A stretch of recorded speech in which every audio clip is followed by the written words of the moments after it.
Bienvenidos a Movilidad 4.0, un foro para escuchar a los profesionales que lideran la transición energética y los nuevos tipos de movilidad. Aparte de haber compartido las charlas que ustedes ya escucharon atentamente y que, bueno, tiene que ver con este foro de movilidad que se está desarrollando en el día de hoy. Ayer compartimos todo lo que tenía que ver con el transporte, con charlas súper enriquecedoras para todos los que estuvieron presentes, con experiencias, con ejemplos, bueno, con todo lo que tiene que ver con la tecnología, la incorporación de nueva tecnología en lo que tiene que ver con el transporte, y hoy estamos abocados a lo que es la movilidad. El primer panel que lleva el nombre de Energía y Movilidad, la ruta hacia un transporte más sostenible, donde destacadas autoridades del sector energético y empresarial van a debatir sobre los desafíos y oportunidades que acompañan la transición hacia una movilidad más limpia y eficiente. Vamos a ir llamando a quienes integran el panel, pero primero, por supuesto, a la moderadora Noelia Medina, vicesecretaria de National Future Energy Leader. Le pedimos que se acerque al escenario, la recibimos con un aplauso y enseguida vamos a ir presentando también a quienes van a estar integrando el panel. Diego Bentancur, jefe de movilidad eléctrica de UTE, también le pedimos que se acerque, ya se van aprontando. Tenemos que ir colocándole también el micrófono a la moderadora para que pueda estar dirigiendo el panel. Cecilia San Román, presidenta de ANCAP, también le pedimos un aplauso y que se acerque. Ariana Spinelli, que ya estuvo con nosotros dando las palabras de apertura, la volvemos a recibir, a la directora nacional de Energía del Ministerio de Industria, Energía y Minería. Y por último, Santiago Kroger, directivo general de Vitafal. Un aplauso para él. Hola, buenos días a todos. Gracias por estar acá. Es un gusto para mí moderar este panel que tiene que ver un poco con conversar con los desafíos y las oportunidades que nos trae esta segunda etapa de la transición energética, con destacadas figuras tanto del sector público como del sector privado. Como muchos saben, Uruguay se encuentra en un lugar privilegiado, como también se ha dicho antes, en lo que tiene que ver con descarbonización de la matriz de generación eléctrica, y hoy día estamos transitando esta segunda etapa cuyo uno de los principales pilares es la descarbonización del transporte, y eso es un poco lo que nos convoca con este panel enfocado en la electromovilidad. Y en este sentido doy paso a Ariana con la primera pregunta, que tiene que ver con cómo se está posicionando, qué pasos se están dando desde el Poder Ejecutivo, desde el Gobierno, en lo que tiene que ver con lineamientos de política energética para este periodo. Si tenés que prenderlo de abajo. Hola, hola. ¿Se escucha? Sí. En primer lugar, voy a decir que cuando hace un rato al inicio tuvimos el corte de energía, casi me da un colapso, porque se me cayó todo el discurso, ¿no? De qué estábamos y qué sé yo, y averigüé que fue una situación fortuita, puntual en UTE del sistema de transmisión. Quiero contarlo porque parece que queda raro. No, en otras épocas, los que, bueno, ya tenemos cierta edad, recordamos las crisis, ¿verdad? Eran otra cosa. En fin, bueno, para responder a la pregunta de Noelia, nosotros, bueno, ustedes saben, hoy hablamos de la política de Estado, acordada por todos los partidos con representación parlamentaria en el año 2010, que tiene un horizonte del 2030. Entonces, el planteo que estamos haciendo es el de poder dar una revisión con una mirada más hacia el 2050. El contexto en el que se trabajó esa política era otro. Hoy tenemos muchos temas nuevos, novedosos para poner arriba de la mesa. Así que lo que hemos decidido es pasar por un proceso digamos que está bastante reconocido a nivel mundial, de cómo debería darse una correcta revisión de una política de esta naturaleza.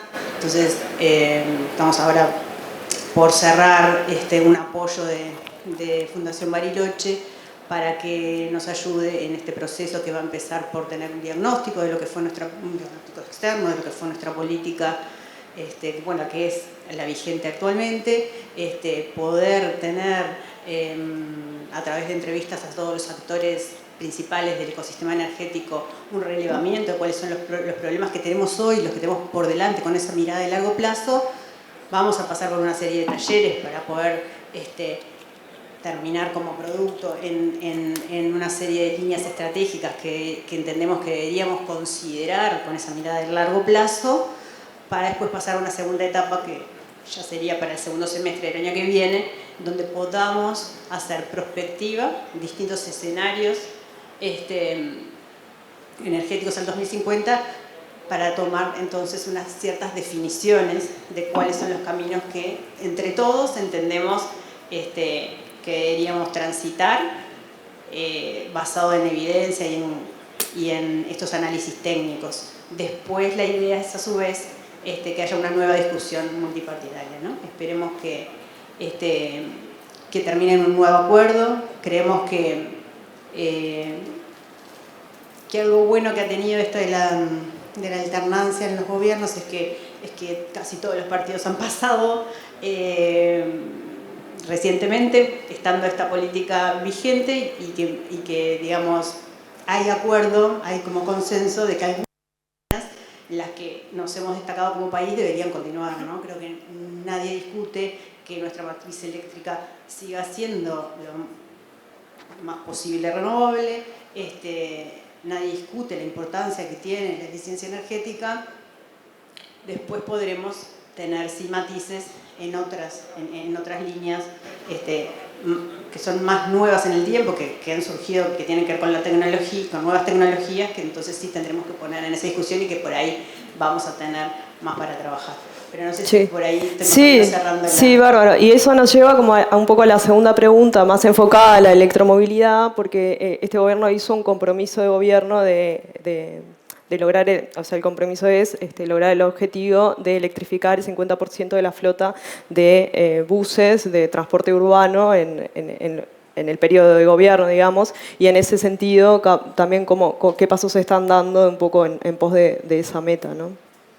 Sí, capaz que acá es importante decir que el compromiso de llegar al final del periodo con 50% de la flota de buses eléctrica, digamos, es un compromiso que creemos que va a ser posible llegar. Estamos trabajando con una hoja de ruta para ello. Contamos con un instrumento que tiene mucha potencia, que es el Fideicomiso de Movilidad Sostenible, mediante el cual se logra financiar la brecha que hay entre un ómnibus a combustión respecto a uno eléctrico. No es lo único, tenemos que trabajar mucho más con los gobiernos departamentales, con los municipios, en fin, con todo el sistema de carga. Hay cosas para trabajar, pero contamos con ese instrumento que nos va a dar, entendemos, la base para llegar.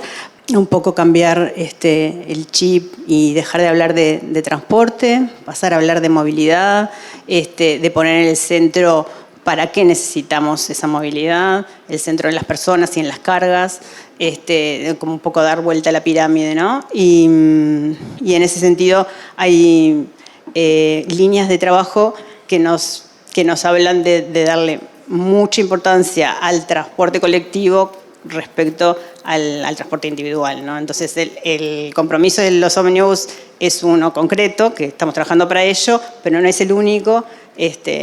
En esto de trabajar también en la disminución de los gases de efecto invernadero, vamos a ir por políticas que digamos que impulsen el transporte colectivo frente al individual. Y bueno, y después, por supuesto que hay muchísimos desafíos que supongo que aparecerán después más adelante en la conversación. Sí, capaz que también un poco en esa línea consultarte, ¿no? Porque desde el WEC, desde World Energy Council, se habla mucho de transición justa, digamos. Una transición que se enmarque, ustedes lo conocen, en el trilema energético, que sería una transición que contemple tanto los temas de seguridad, de equidad y acceso a la energía. Y en ese sentido entendemos que es un gran desafío que las políticas del gobierno estén adecuadas de modo de no dejar a nadie atrás, un poco en esto que decíamos, de cambiar la concepción hacia algo que no sea solo impacto económico o ni siquiera solamente de impacto ambiental, sino también que vaya en el sentido de generar un impacto para la sociedad real, digamos, y que se genere con procesos de sostenibilidad, ¿no? Que den seguridad a la población. Y en ese sentido también consultar un poco complicada la pregunta. No, para nada. En realidad, sabes que ahora cuando hemos estado este año trabajando desde la Dirección de Energía en esto de la revisión de la política, con esta nueva mirada al 2050. Y cuando uno lee la política, que los invito a los que les interesa, está colgada en la página web del Ministerio, tienen conceptos que estuvieron adelantados, si se quiere, para la época. En realidad, el acuerdo es del 2010, pero la política tiene unos años anteriores, unos años fue desde el 2005, 2007-2008 fue propuesto en un Consejo de Ministros. Y bueno, y en realidad básicamente tiene un eje social en donde se supone que se aborda este tema de la equidad y del acceso. Tiene el tema de sostenibilidad y ambiental desde el momento que procura el cambio de la matriz hacia lo renovable, la eficiencia energética y demás. Y por supuesto tiene el tema de la seguridad en el abastecimiento, que es uno de los grandes objetivos. Entonces, en realidad el trilema está en la actual política energética. No quiere decir que en todo nos fue igualmente bien, en algunas líneas nos fue excelente y creo que por eso somos reconocidos a nivel regional y mundial, en otros por ahí nos queda mucho por hacer. Tenemos todavía grandes inequidades si uno mira a nivel de distintos departamentos y bueno, ni hablar de distintas localidades. Entonces el tema de acceso, más que acceso, asequibilidad, todavía es un debe en el Uruguay. Pero sí que hay muchísimo trabajo que se hace para que, bueno, por un lado, todos, creo que también muchos de los que están acá saben que se disminuyó bastante el costo de abastecimiento de la demanda eléctrica y eso en parte fue a dar las tarifas, no todo lo que desearíamos todos, sino que bueno, han ido subiendo pero por debajo de lo que ha sido la inflación, eso es una realidad, pero además se han ido identificando subsidios para también llegar a la población más vulnerable. Y hoy tenemos desde BUTE el bono social y desde ANCAP el subsidio de las garrafas, que son dos herramientas de política que tampoco las vamos digamos que también tienen un valor en esta línea, en este eje de trabajo, ¿no?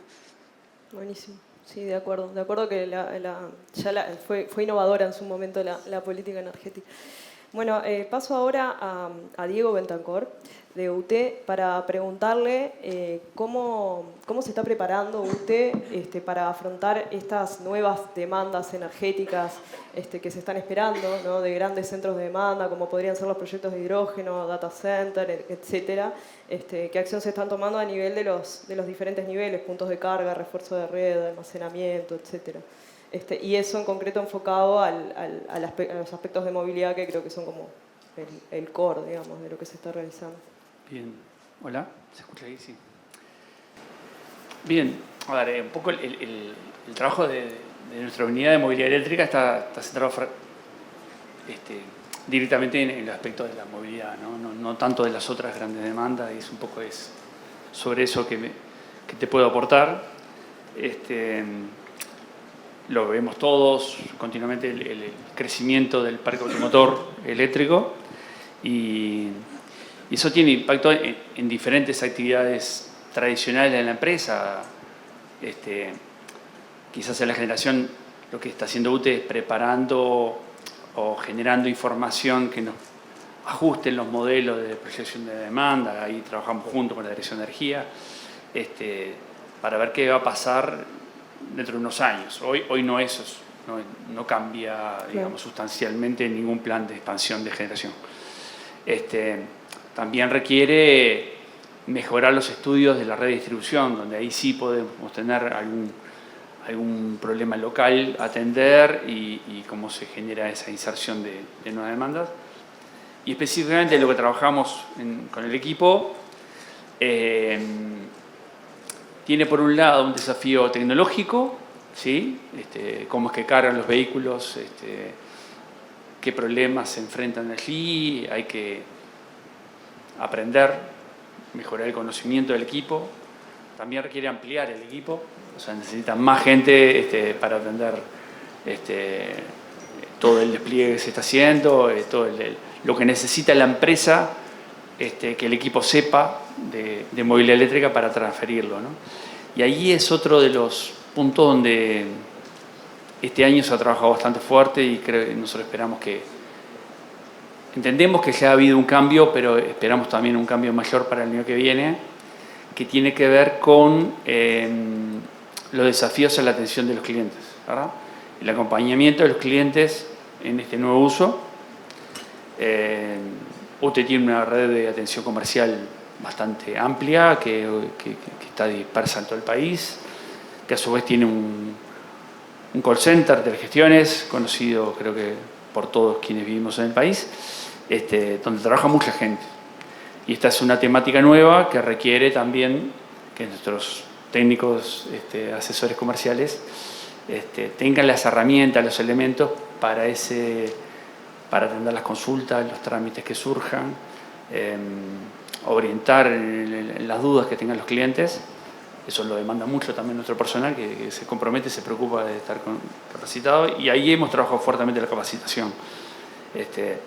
O sea, hay una disparidad ahí de acciones, algunas más visibles, como el despliegue de la red de carga, que quizás es lo más tangible, lo que la gente ve en la calle,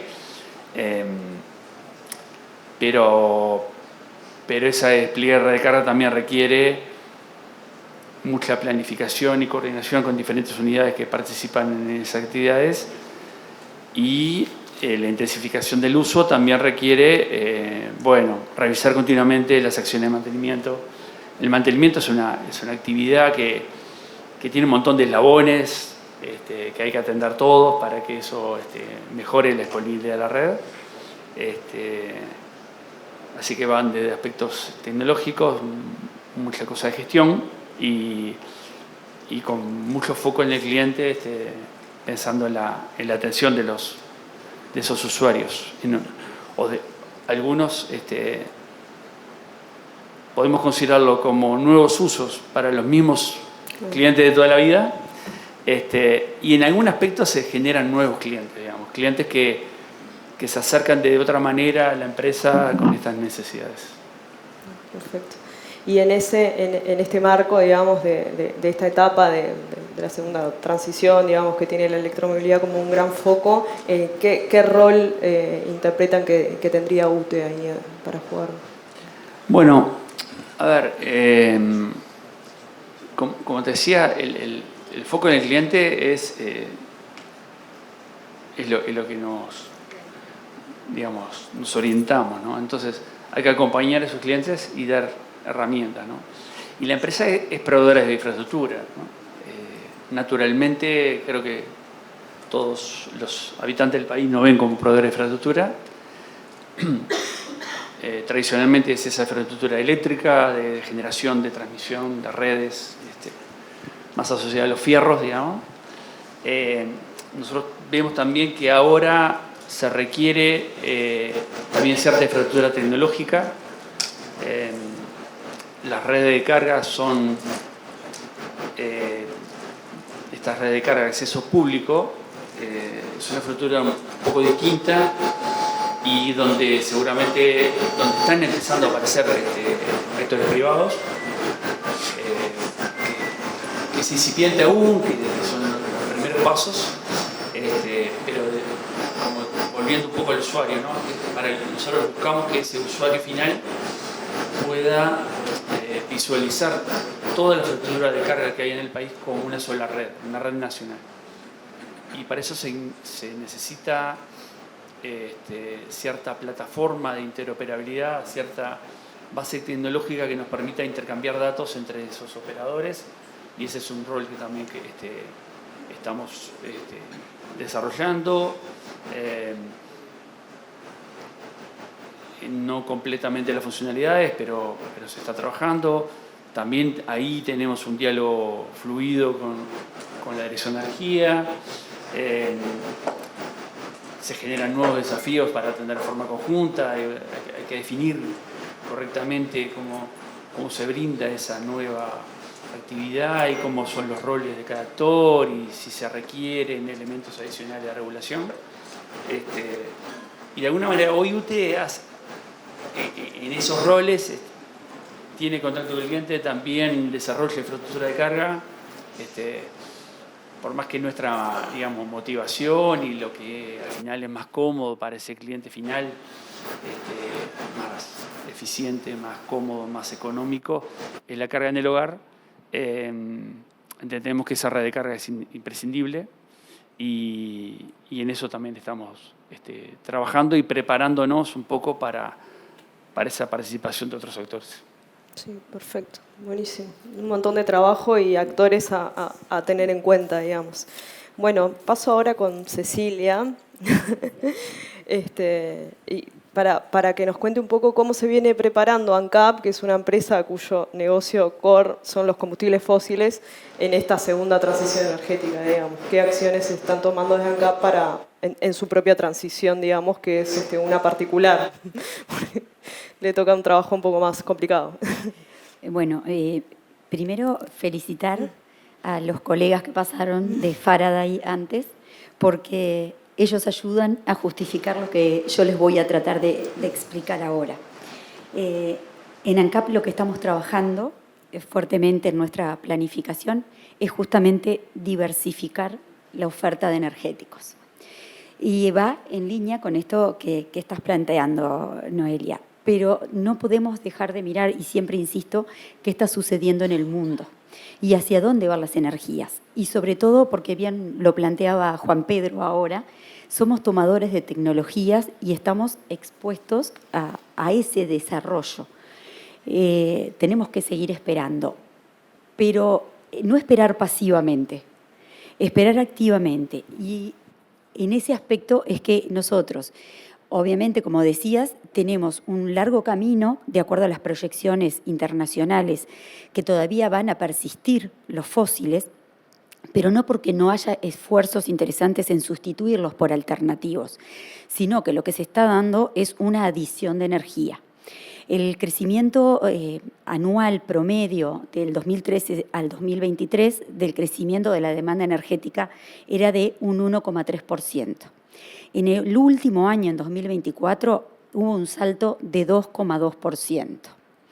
Entonces, lo que estamos haciendo es cada vez, por un tema de confort, de adición de tecnología, lo que le preguntabas a Diego, el tema de agregar vehículos eléctricos de movilidad, no es que estemos sustituyendo tampoco vehículos eléctricos. Ustedes en Uruguay pueden ver, se están incorporando una cantidad de vehículos eléctricos, pero también se están incorporando una cantidad de vehículos tradicionales, convencionales, a combustibles fósiles.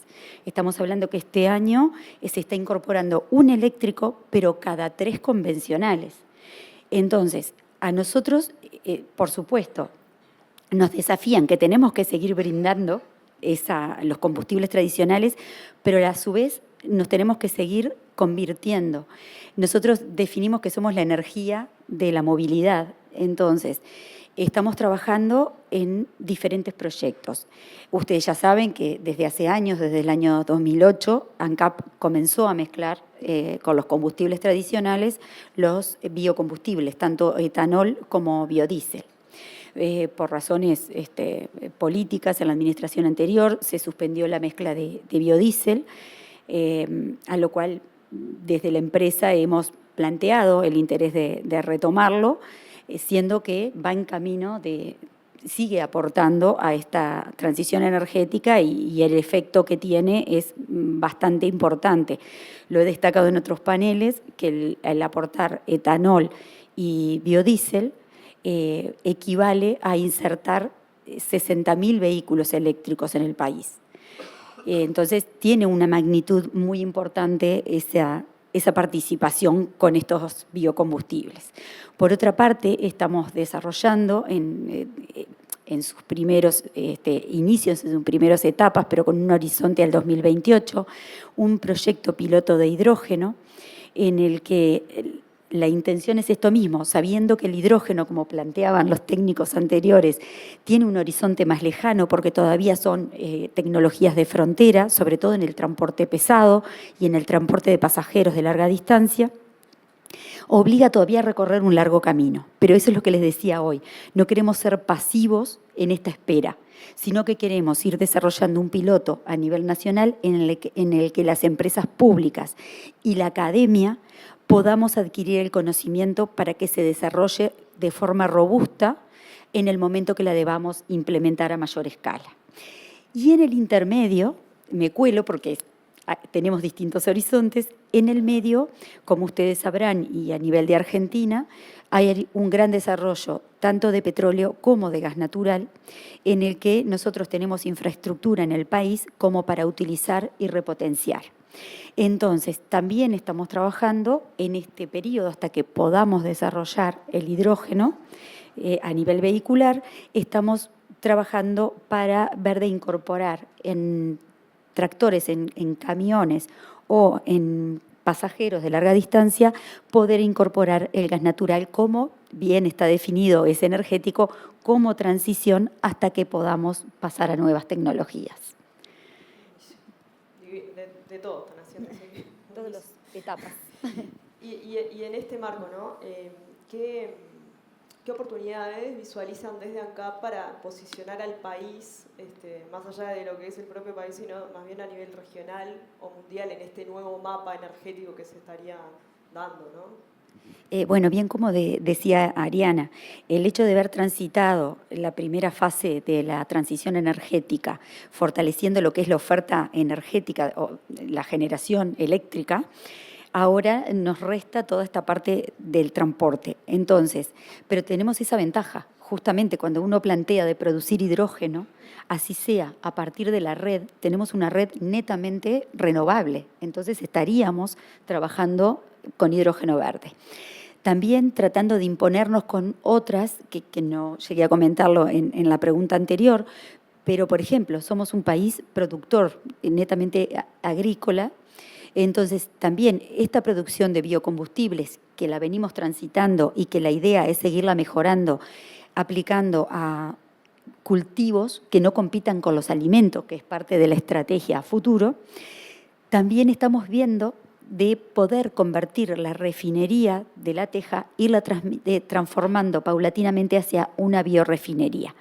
¿Esto qué es? A través de los cultivos que veníamos produciendo el biocombustible, el biodiesel concretamente, es poder que esa corriente de aceites vegetales se incorpore a la refinería y podamos obtener diésel renovable o combustible de aviación, el tan nombrado SAF, que la regulación de aviación viene impulsando con bastante celeridad.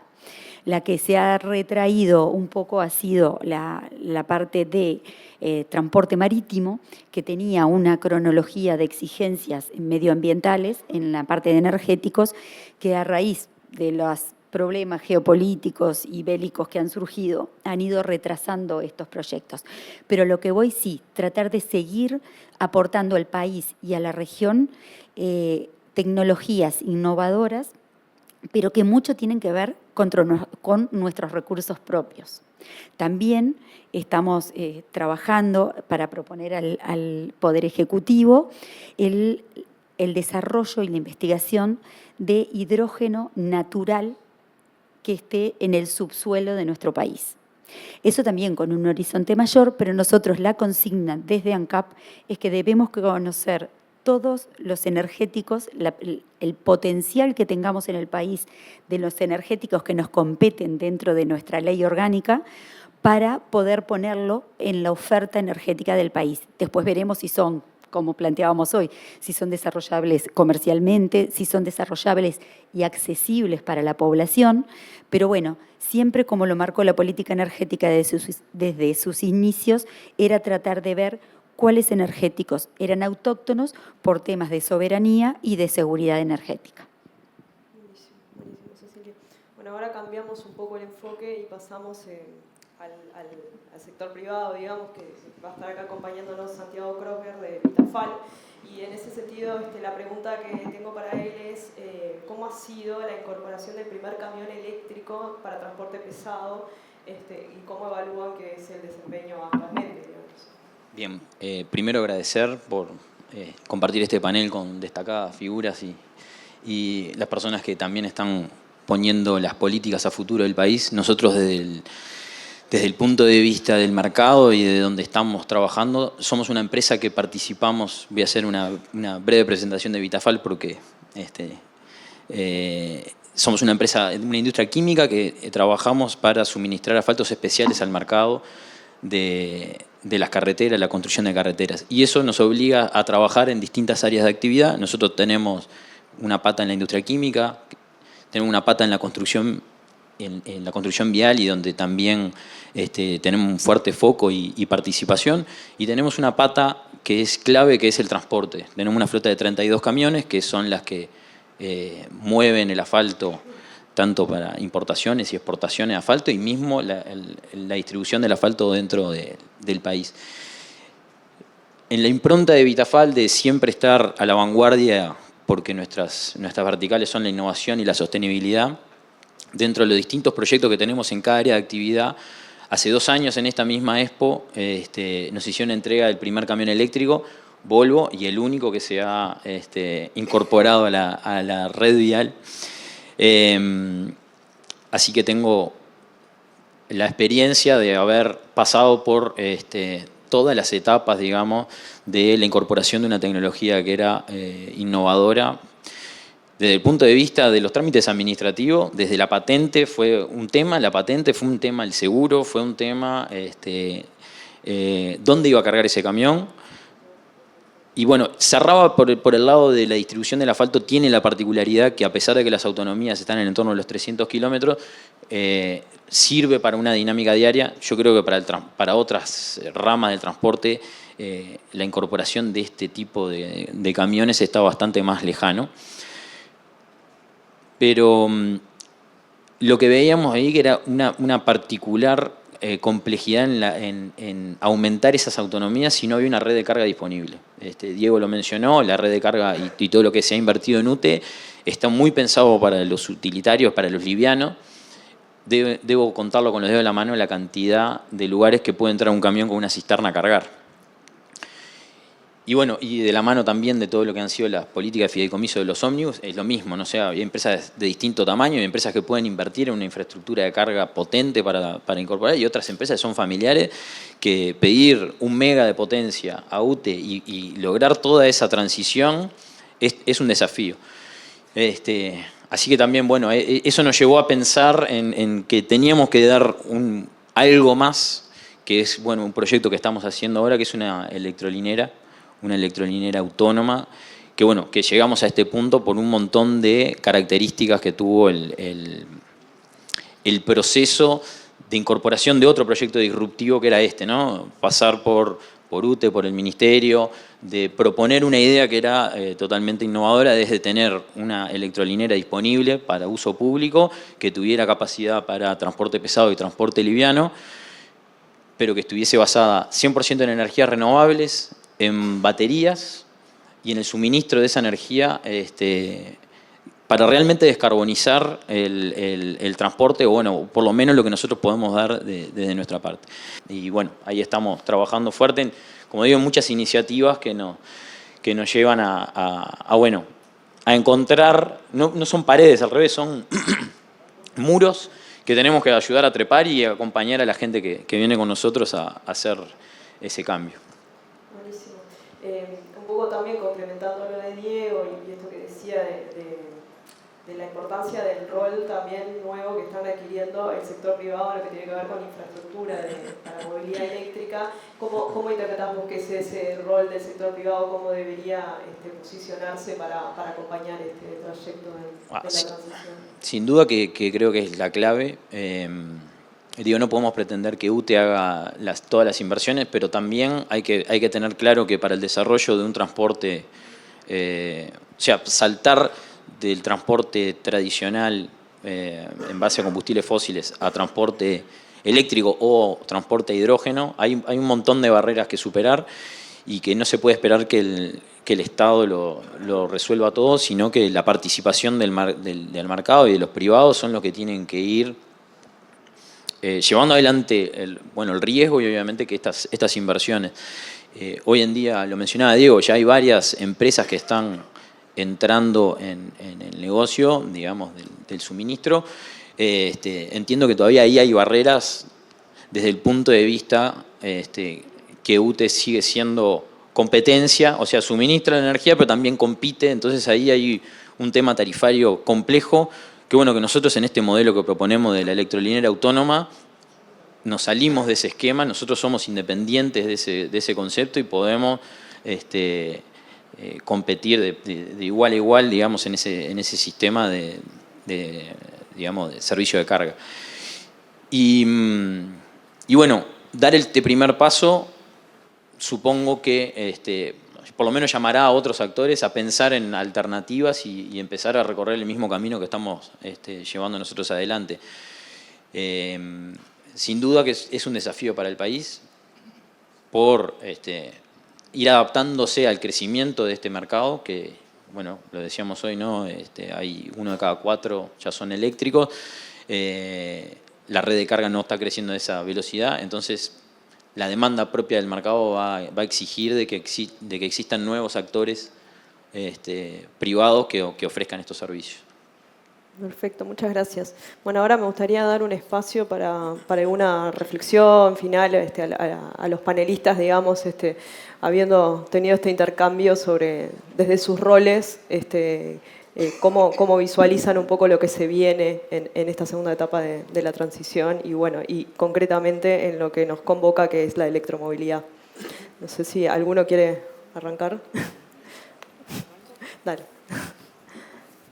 No, que va un poco en línea a lo que ya veníamos conversando, pero creo que para países como el nuestro, lo que decíamos por nuestra escala, el desafío es mayor, porque cuando diversificamos, en cierto punto nos da robustez, pero también suelo decir que tenemos que ser muy certeros cuando demos el tiro, porque por nuestra escala no podemos sostener en forma rentable la diversidad de opciones que nos brinda el mercado.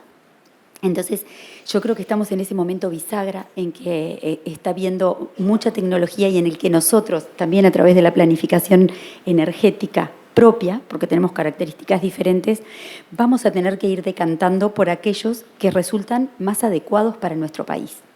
Esto que decíamos, mirando la garantía de abastecimiento, el acceso, qué recursos tenemos disponibles.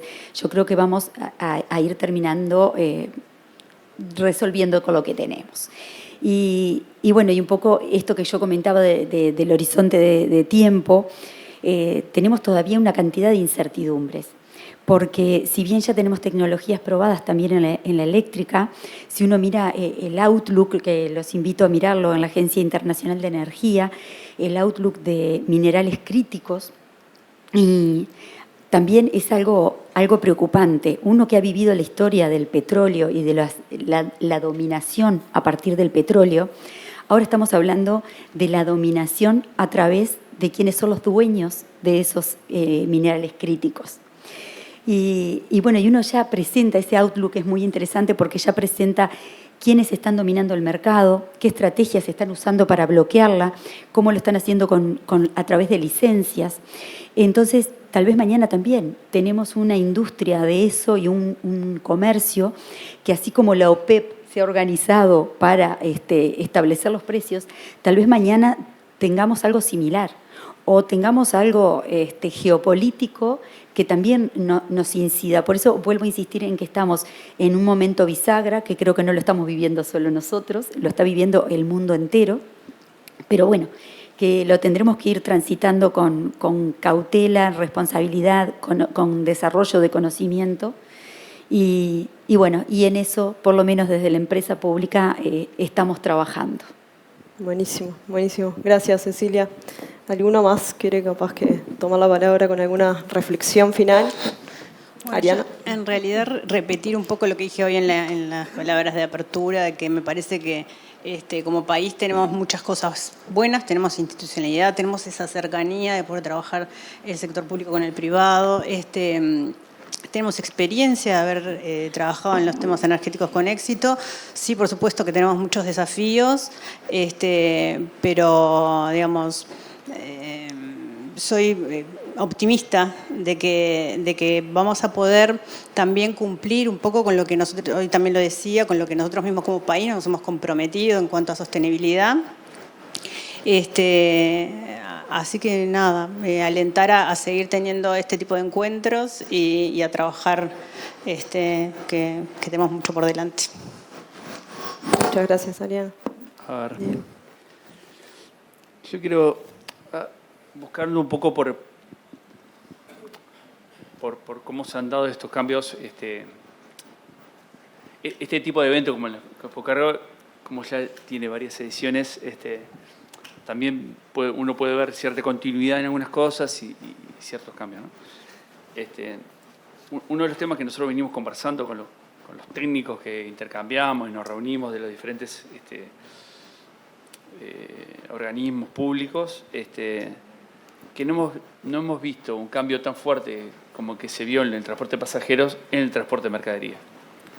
Entonces me parece relevante plantearlo esto en este ámbito y que seguramente nos falten, allá hay espacio para que el sector de la logística y el movimiento de carga haga aportes, digamos, permita mejorar el diagnóstico, buscar elementos donde trabajar, porque eso hace a la sostenibilidad. O sea, la sostenibilidad, como hablábamos recién, habla de movimientos de personas y de mercaderías, no la movilidad eléctrica como un objetivo, como un fin en sí mismo. Entonces, el impacto que tiene descarbonizar el movimiento de mercaderías es muy fuerte en la economía del país. Hablamos de descarbonizar la economía, podemos desacoplar el crecimiento económico de las emisiones, del crecimiento de emisiones. Y también habla de costos, ¿no? de bajar costos del movimiento de mercaderías, que eso tiene impacto en todas las personas. Entonces, realmente a mí me gustaría, digamos, que esa tecnología que está disponible, porque de alguna manera la oferta de vehículos de transporte de carga, el transporte de carga pesada es todo un desafío y hay mucho para analizar. Pero aún en transporte liviano, digamos, donde la tecnología más o menos tiene el mismo tiempo disponible que el transporte de pasajeros, entiendo que hay barreras a vencer, hay razones por las cuales las empresas tienen dificultades para implementar ese cambio, adoptar el cambio tecnológico y creo que eso tendría un beneficio para todo el país. Y de alguna manera aprovechar esa cercanía que tenemos, que la gran ventaja, digamos, no hablar tanto de la dificultad del país chico, digamos, sino la ventaja que tenemos que los actores que podamos tener opinión o poder intercambiar, nos conocemos, los ámbitos creo que están disponibles porque todo el mundo todas las autoridades son accesibles, digamos, todos reciben y se puede aprovechar para generar ese consenso que nos permita acelerar ese cambio. Acompaño lo que dice Diego, sobre todo el tema del transporte pesado. Hoy está limitado principalmente, entiendo yo, por las autonomías que se están dando en los camiones.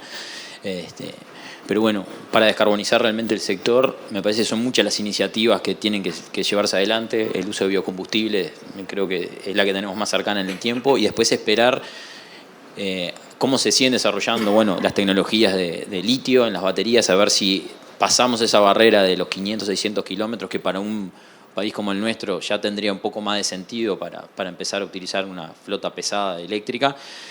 Y ver las tecnologías que ya están comerciales, ¿no? Las baterías de estado sólido, y eso que seguramente tengan un cambio significativo en este concepto de si es hidrógeno o es eléctrico. Ahí yo creo que va a haber, si los resultados de la batería de estado sólido son como prometen que van a ser, entiendo que no muy lejano en el tiempo vamos a estar teniendo una verdadera masificación de este tipo de tecnología. Todo acompañado con que haya redes de carga que entren camiones pesados. O sea, hay desafíos más hacia adelante, pensando, no sé, 10 años a la fecha. Así que hoy seguiremos con nuestro camión, haciendo los transportes metropolitanos y bueno, y evaluando cómo vienen las autonomías para incorporar, porque la idea nuestra es sí seguir incorporando otros equipos, pero claro, tenemos la limitación también de la frontera, ¿no? O sea, todo lo que sea transporte internacional ya nos complica porque dependemos de las políticas de países como Brasil o Argentina, entonces por ahora seguiremos trabajando dentro del país con esta flota y mantendremos el diésel para hacer transporte internacional. Buenísimo, muchas gracias. Bueno, muchas gracias a todos los panelistas y al público, a los panelistas por compartir su experiencia, los desafíos, las oportunidades y por la apertura en contarlo desde un lugar cercano, digamos, que creo que es súper importante. También un poco me gustaría esto que planteaba Diego, de mirar un poco para atrás, las ediciones de este mismo evento y otros eventos, y a mí me deja muy contenta que hoy no estamos hablando de sí o no a electromovilidad, sí o no a descarbonización, sino cómo lo vamos a hacer, y eso la verdad que nada, es tremendo orgullo, ¿no? A nivel nacional. Y lo digo sobre todo porque en realidad en esta segunda transición, creo que un poco a diferencia, yo agarré medio chica cuando estaba arrancando la primera transición, que entré a la Dirección de Energía, pero en esta segunda transición estamos sobre la ola. No estamos corriendo de atrás las tecnologías, sino que hoy en día estamos, y lo digo a nivel internacional, lugares que hemos podido estar, eventos y demás, Uruguay está, en este momento bisagra, no es que estamos viendo después que todo el mundo ya vio, estamos viendo en paralelo con los demás. Y eso nos ubica en un lugar súper privilegiado y es gracias también a un camino que se recorrió de consensos y de política pública sólida y institucional y este diálogo que tenemos entre el sector privado, público y bueno, las instituciones creo que fue gran parte de este activo que hoy podemos usufructuar, digamos. Así que bueno, muchas gracias a todos por el tiempo y por la atención y bueno, quedamos a las órdenes.